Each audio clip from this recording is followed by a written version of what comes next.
Sa video na to, kakain tayo ng iba't ibang kinamay. Yun, kinamay niya. Kinamay And then boom, kirnash niya gamit ang kanyang kamay. at iba't ibang kinamay Indian street food dito sa Mumbai. Ito, tatanungin nyo, kinamay talaga. Galing sa kamay niya lahat. Samahan nyo ko hanapin ang mga kakaiba pero masarap. Oo, itsura pa lang mukhang masarap. Hindi ko pa natitikman, pero alam ko masarap na. Tikman natin, cheers. Malupit pero malinamnam. Ang ganda. What this? Na iba't ibang authentic Mumbai street food dito sa India. At iisa lang ang pangunahing requirement ng kada street food na kakainin natin. Dapat ay kinamay ito. Ito, sa India, parang minimum 10 yung ingredients. Ito'y magiging isang masaya pero educational na episode para sa inyo. It's not hygienic. What do you say about that? See, that's true also. Kaya binintay natin. Tara!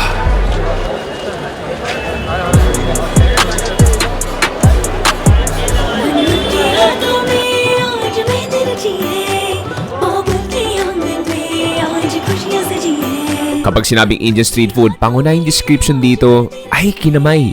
Uy, kinamay. Uy, kinamay niya.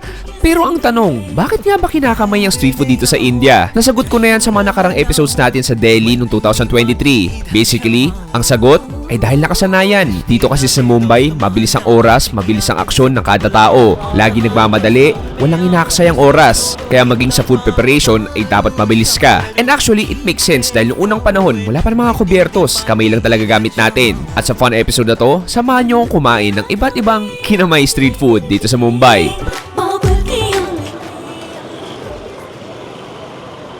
Pare, isang magandang araw dito sa Mumbai, India. Pops, ito na yung episode na hinihintay ninyo.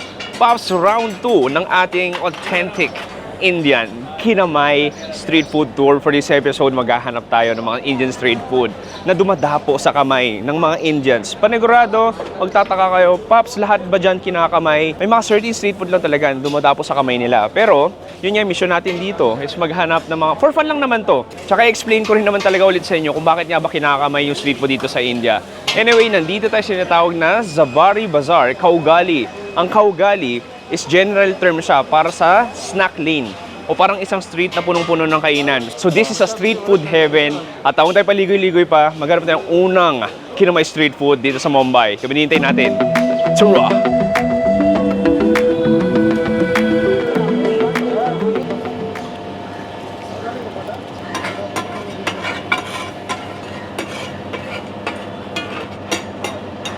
Okay pare, unang food trip natin, meron tayo ditong si Master gumagawa ng iba't ibang saucy dishes pero meron siyang kanin sa gilid. So nakikita ko dito, para siyang red marinara sauce na may peas, tomatoes, onions, at chilies. So ngayon lalagay siya ng butter. Generous amount of butter. Basically, yan yung pinakaulam natin. Tapos ito yung kanin. Yun, kinamay niya. Yan ang gusto ko, kinamay ang kanin. So gagawa siya ng fresh made para sa atin. Asin. Ajinomoto ba yan? Di ko alam. Uy, cilantro. Okay.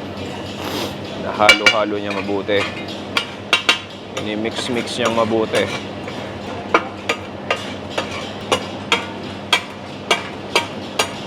Okay pare, so ito yung unang putahin natin. Meron tayo ito parang Indian fried rice na may tomatoes, chilies, green peas, patatas. On the gilid, meron tayo itong onions. On the gilid, another gilid, meron tayong red sauce. Sige, tikman muna natin yung kanin as is. Freshly made pare, habang may pawis ako dito. Cheers!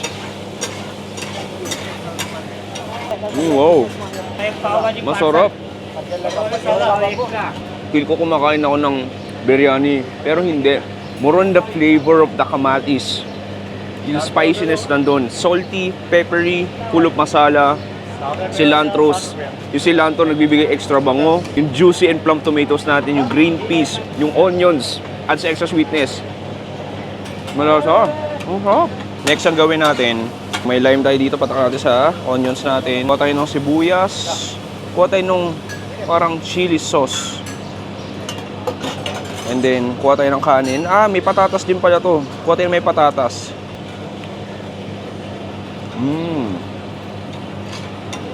Wow. Sauce ito medyo buttery.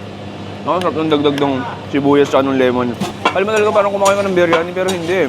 Masarap yung timpla. Feel ko maubos ko to. Anyway, Pops, dito pala nagsisimula yung food trip natin. Hanap tayo next food trip sa Mumbai.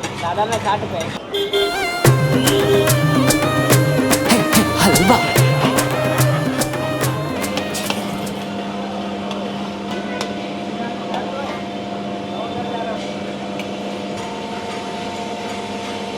Uy, ano yun?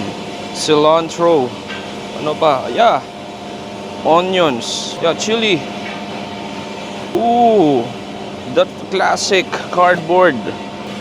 Thank you, bye. Okay, next food trip natin. Ito yung Seo Kamni. Di ko alam kung tamang pronunciation ko. Pero interesting lang din talaga. Kinamay ba siya? Yung pinaka-carbs nito, hindi niya kinamay. Pero yung mga crispies, onion, cilantro, kinamay niya. So, pasok na pasok to. Ito yung nakakatuwa dito sa India. Hindi mo naman saan galing to, pero recyclable to. Tigitikman natin. Wow, nung parang, hindi ko alam kung potato ba siya or what. Sige, bahala na. Cheers. Oh, wow. I like it. Ang sarap. Parang siyang patatas na matamis. Parang kamote. I love the addition of the crispies. Onion, cilantro. Tapos may chili rin yan. Hindi ko na-expect ha. Oh, pero sarap. Highly addictive. Asap din ba na kumain? Gamit itong cardboard na to. So itong stall na to, legendary na to dito. Matagal na daw to sa Berry Bazaar. Hindi ko na-expect na. Ganun siya kasimple itsura niya, pero malasa. Anyway pare, proceed tayo next food trip.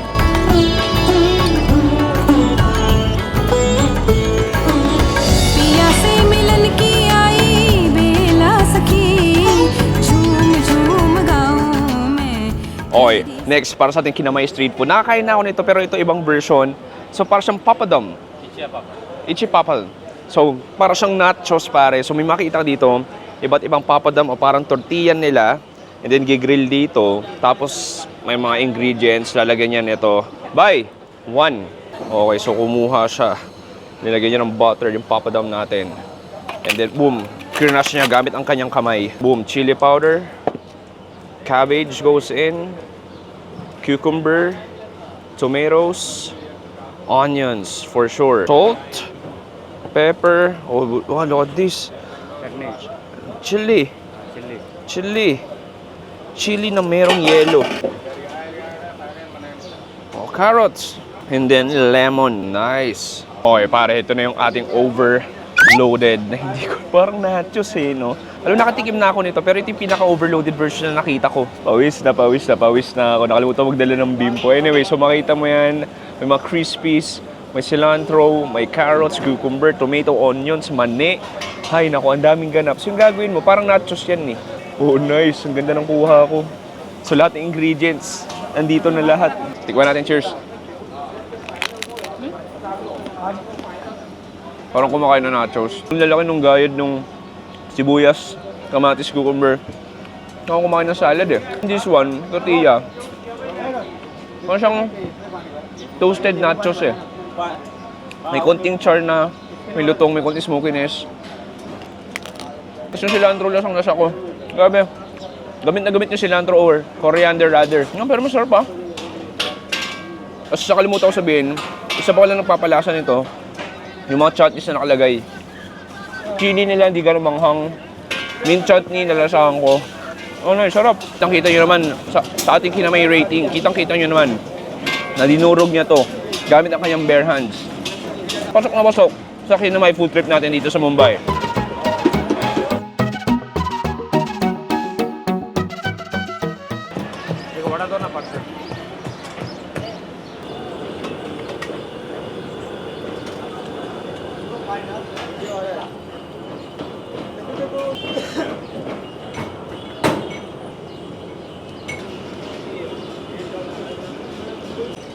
What's onion pakora?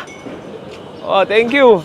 Okay, may freebies tayo dito. Kala mo, chicharong bulaklak lang. Ito, tatanungin nyo, kinamay talaga. Galing sa kamay niya lahat. Galing sa kamay niya yung butter. Eh, niluluto niya, ito yun eh. So, may hinalo-halo yung gamit kamay niya. So, binigay niya rin sa akin gamit kamay niya. Tikman natin, onions to, fried onions. No, parang kumakain ng onion rings na makapal yung harina. Galing, no? Actually, alam mo kumakain ka ng karne. Oh, wow. Okay, kakaiba. Okay, nice. Good, better, good. Pero ano mo, dahil binigay niya ito libre, order tayo ng Bada Paw. Yun ang gusto ko. Siyempre, hinuhugasan niyo muna yung kamay niya. Make sure na malinis bago niya kumuha ng tinapay dito. At binubuksan niya gamit ang kanyang kamay. May sauces tayo dito. Chili powder, I think. Okay. Chili sauce. Green chutney. Oh, that's what I like, pare. And then, kuha siya ng pinaka-paw o bada-paw natin. Uy! Thank you! Thank you! Walang plato. Walang kahit ano. Ayun, may option naman pala. Yun, may option naman palang dyaryo. So, pwede ka mamili dito kung kamay o dyaryo. So, kung sa atin may dine-in takeout dito, kamay o dyaryo. Okay, ah. Okay, so ito na yung bada paw natin. Grabe. Haha. Galing sa kanyang fresh, moisturized hands, pare. Titikman natin. So, basically, patatas to. May mga sweet and mint chutney. Cheers!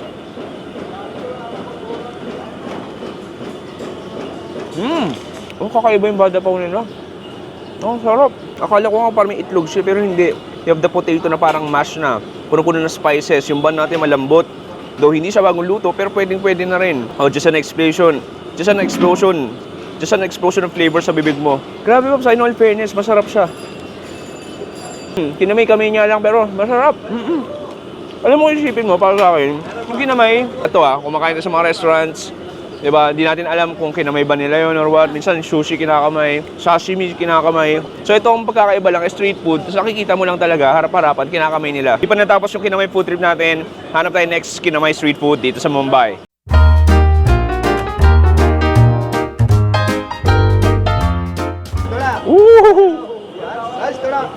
Okay pare, let's take a break sa kinamay street food. Medyo nauuhaw na ako, gusto ko ng panulak. Meron tayo ditong authentic chai masala. 10 rupees lang, nasa 6 pesos lang yan. So makikita mo dito. Here's the Chai Master. Chai Master. So papakitaan niya ako. Wow! Amazing, look at that. Oh, look at this, pare. Authentic chai masala dito sa Mumbai. Okay, chai. Okay. So meron na silang thermos dito. Woo! Hot! Nakailang try na ako nito, hindi na magpapanggap. Alam ko kinamay street food tour to, pero ba't naman hindi? Chai is everything dito sa Mumbai.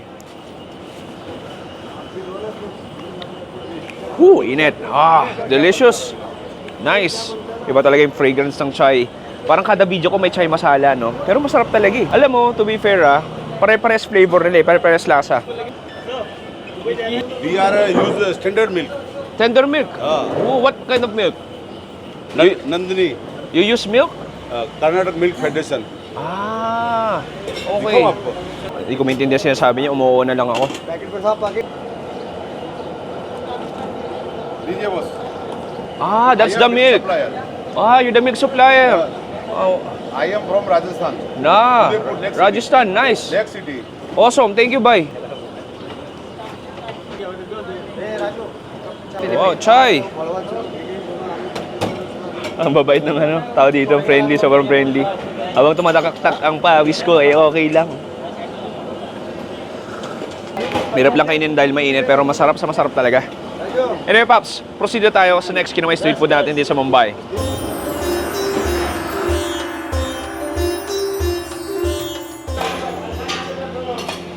Okay, so sinawsaw niya sa itlog.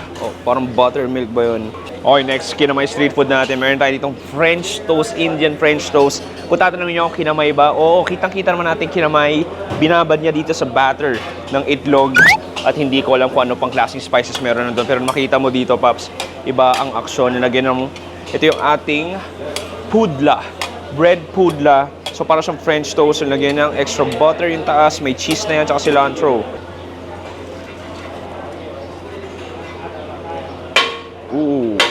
Okay, next food trip natin. Ito yung bread pudla natin. Alam mo ito, sabihin nyo panigurado pati kayo, parang sarap naman yan, chewy. Oo, itsura pa, alam mo kung masarap. Hindi ko pa natitikman, pero alam ko masarap na. Tikman natin, cheers.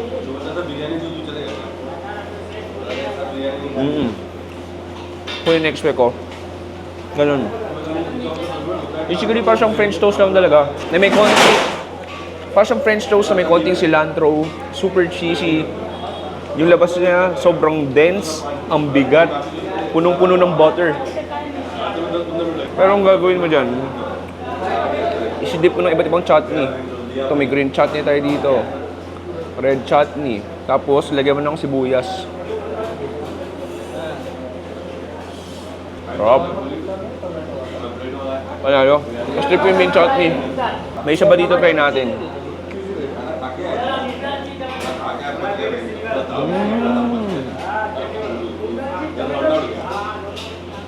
Parang siyang honey. Parang siyang honey na may chili. May konting asim. Oh wow. I'm just loving every bite of it. Yung mga pagkain talaga na, itsura pa lang alam mo masarap niya. Yun, na-enjoy ko to ah. It's just a thing of beauty. Para alam mo gagawin ko, ay di pala siya, nabubuksan ba siya? Ay nabubuksan siya. Lalagyan ko ng sibuyas. Ayan. Tapos sa tatlong to, ang favorite kong sauce ito, yung parang honey. Matamis-tamis siya. Cheers. Parang ito siya, parang hindi ako kumakain ng Indian food eh. Pops, maganda dito. We have a local na pwede natin tanungin. Actually, nag-seatmate ko lang siya. Nag-iinteresado siya sa ginagawa ko. Pero gusto ko tanungin, ano yung perspective niya sa Indian street food ngayon na nagtitrending sa buong mundo? Hey brother, how are you? Namaste. I'm fine. How are you? Yeah bro, I just have a quick question. Are you aware that Indian street food right now is become trending all over the world? Yes. Yeah. What's your opinion about that? Like Indian street food Indian street overall? foods are very good. Not hygienic and helpful. Don't carry the food. You can eat and you can fill your stomach. What do you say about the people who are bashing Indian street food? That they say it's not clean. They say that they use their hands. It's not hygienic. What do you say about that? See, that's true also. Oh, it's true. Yeah, that's true also. But they wash their hands. They keep hygienic with every food at time of preparation. They wash the hands and everything. They don't. You say you have to take a glove. The chemical in the gloves also can be stuck to your food. Yeah. So you cannot say that after It's wearing all clean. everything, Yeah. it is clean. I'm not saying that is unhygienic or everything. It is unhygienic to see. To see. Yeah. But at present, if you are wearing everything, that is also unhygienic also. Yeah, you have a point. Nice. Thank you so much, Yeah. brother. Enjoy your food. Thank Yeah. you.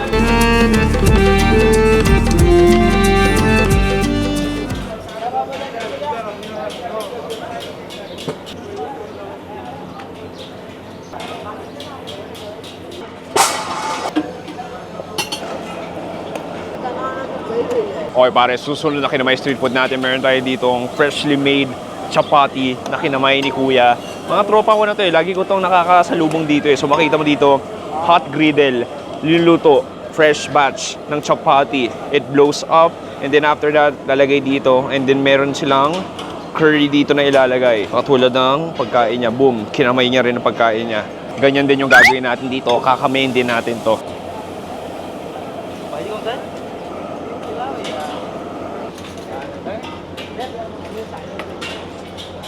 So ito yung pinaka-sauce.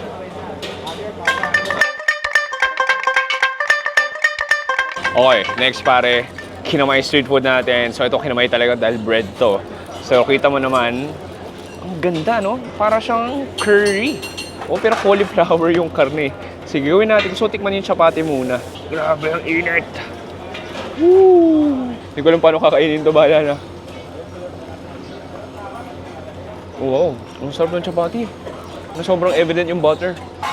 May konting alat din siya. Actually, to be honest, medyo maalat siya, pero in a good way. Ang lambot, ang fluffy, para siyang may ere sa loob. Oh, nice. Ganda ng quality. And then, pwede mong gawin, kuha ka ng chapati dito. Kuha ng chapati. Kuha dito ng curry nila. Cauliflower curry.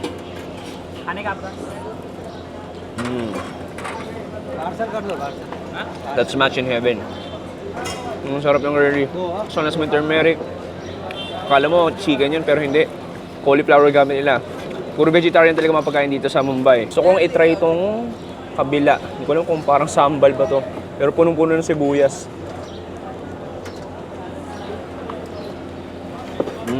To be fair ang sarap ng chapati niya. Tsaka parang may ano tsaka parang may patatas din sa loob eh. Anyway, parang medyo nabubusog na ako pero hindi tayo papatinag. Hanap tayo ng next kinamay street food dito sa Mumbai.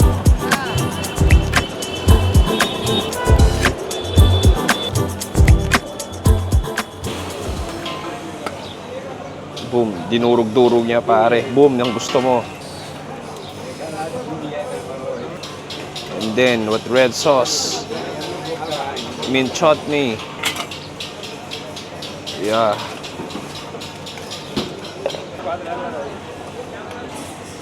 Thank you, bye. Okay, so ito nating dahi kachori. Pare, makikita mo parang siyang, alam mo, patatas na minash-mash niya gamit ang kanyang fresh, clean hands. Dinurog-durog niya hanggang maging pino-pinong siya. Dinurog-durog niya hanggang maging pino siya. Nilagyan ng extra crispies, chutneys, yogurt. Tikman na natin. Ikuha tayo.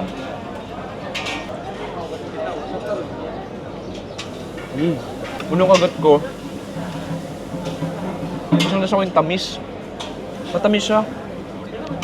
Akala ko yung yogurt niya maasim. And then yung kachori. Basically, parang fried dough siya, fried batter, na may patatas sa loob. Pansin ko lang dito, no? Mabagay nila, dahil gulay, kailangan gulay base. Vegetarian lahat to. Yun yung maganda dito eh. Lahat ng kinakain natin, walang karne. Puro vegetarian lahat yun. Kasi sa Hinduism talaga, pina-practice nila yung vegetarian diet. Actually, daming ang tao eh. Ayun, no? Actually, daming ang tao ngayon, no? Ayun, no? Kita mo. Parang parokiyano talaga siya dito. A lot of textures, a lot of flavors. Overwhelming itsura niya, pero masarap.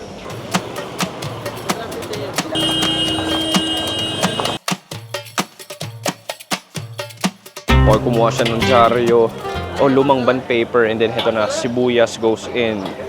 Kinamay na patatas goes in. Uy, may kinuha siya doon. Ano yun? Merong hidden gem. And then, red sauce. Green sauce. And then, hindi ko alam po ano yan. Parang brown sauce. And then, hinahalo-halo niya. Oh, hinahalo-halo niya. Bel puri! Okay, another layer of crispiness. Uy, yung gandling naman nun. Cilantro or coriander cherries. Crispies, tomatoes. Boom! Nalilito ng lemon. Oh my God! Ang daming ganap nun. Wow! Ang ganda. Ang ganda. So what this? Okay, so ito na yung ating bel puri. Grabe, overloaded, no? Kala mo nachos, ang galing talaga dito sa India. Grabe, Paps, na-overwhelm ako sa ganda. Sige, tingnan natin. So, daming ganap. Parang kulang, alam mo dito, sa India, parang minimum 10 yung ingredients. Natikman natin ilang beses, pero ibang version. Okay. Cheers. Ibang bel puri na nakain ko, matamis. Ito moroon, salad yung lasa niya. Ano kumakain ng salad? Tomatoes, onions, all of the crispies, cucumber, coriander. May mga small red cherries. Hindi ko alam anong klaseng prutas yun. Nagbibigay ng extra fruity and berry flavor. Okay, may patatas din. Ito gawin ko. Ito parang may mini tortilla. Kuha tayo dito. Grabe, kita mo. Ang cute. Nakalagay lang sa, ano ba to? Transaction Audit Draft Report. Transaction Audit Draft Report. Galing pa to sa bangko. Imbis itapon, diba? Why not? Gamitin siyang packaging ng street food dito sa India. Oh, wow. What a way to end our ultimate kinamay street food dito sa Mumbai. Ibang klase to. Ibang klase rin yung ingay dito. Iba yung klase yung gulo, dumadami yung tao, dumadami yung mga parokyano nila, kain na ng kain, ng mga authentic Mumbai street food. Hindi masakit sa bulsa, pero masasarap. I mean, alam mo, minsan tayong mga Pinoy, nilait din natin yung mga Indian street food, yung mga Indians mismo. Hindi yung street food nilait natin eh. Minsan, yung tao na mismong gumagawa. Pero natutunan ko dyan, somehow, you have to respect the culture eh. Iba-iba tayo ng pananaw eh. Tayo nga kumakain tayo ng balut, which is ibang kultura, hindi. Tayo kumakain tayo ng baboy, which is ibang kultura, hindi. Tamilok, kumakain tamilok, ibang kultura, hindi. Dito, kinamay yung pagkain nila. Parte ng kultura nila yon, na ganun yung way of preparation ng pagkain nila. Mahirap kasi sa atin, pag may nakita lang tayong pwedeng punahin, susulitin na natin. Katulad ng mga Indians, hindi naman sila perfecto. So siguro, itong episode na ito, itong series na ito, kung yung India daily series natin, marami kayong natutunan. Sana dito sa Mumbai series din, mas marami kayong matutunan. Mas matuto kayong appreciate yung pagkain ng India. Mas matuto nyo i-appreciate yung mga tao dito sa India. Dahil bukod sa mga nakikita yung trending videos na madumi, mga gulo yung preparation, behind that is friendly yung mga tao dito. Ayun Paps, tigil natin yung drama. Kainin ko na to. Pare, dito nagtatapos ang ating Kinamay Street Food Tour dito sa Mumbai, India. Paps, sana mas lumawak yung pangunawa nyo. Pero in all seriousness, this is just for fun. Bukod sa natuwa kayo, sana mas marami kayo natutunan, mas lumawak yung pangunawa nyo. Na iba-iba talaga tayo ng kultura. Kung respeto na lang. Sabi ko bakit kung yung Amerikano, kinamay nila yung pagkain, okay lang. Kung yung Chinese, o kaya maputi, Korean, kinamay yung pagkain, kinamay yung kimchi, okay lang. Sana nagigets yung point ko. Anyway, Pops, maraming salamat sa panonood. Mag-subscribe ka na sa Chewy Show. Hindi ka pa subscribe. Ako si Chewy, dito sa Mumbai, India. Nagsabi, stay safe. It's a good night and goodbye. Bang! Okay ba setup natin? Okay. Ayos ba setup natin? Ayos ba? Okay, di ba?